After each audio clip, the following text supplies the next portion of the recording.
المهم اللي صار انه في واحد هون بيشتغل بالمكان اللي بجي باكل فيه بالعاده، كتير كتير كتير لطيف وكتير كتير كتير انه بحبه هيك كتكوت، وبيقعد يسولف معي وبيفتح عاديز. Hello. You order already? Yeah, I ordered. All right, Thank you so much. طبعا كلهم هم بيعرفوني، انا هون كل حياتي بقضيها. كنت عم قلكن انه مقارنة بالارقام اللي عندي اياها الحمد لله مو رقم كبير، بس انه بيعني لي كتير، لانه هون يعني هون بوثق حياتي حرفيا. هون يعني انتم بتعرفوا امتى بتنفس، امتى بطلع، امتى بفوت. فهذا الموضوع انه كتير سبيشل، انه في ناس عن جد مهتمة تعرف عني ديتيلز. فشكرا كتير كتير، شكرا كتير للفانز، لانه انتم مصدر سعادتي، وبحب كتير الاديتس تبعونكم بالانستغرام وبالتيك توك.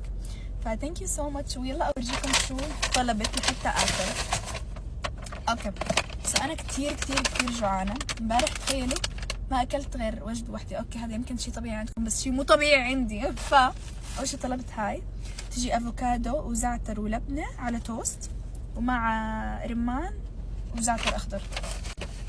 وطلبت هاي احتياط اذا اجى على بالي باكل، اذا ما قدرت بعطيها لاخواتي لانه جوهم هالاشياء.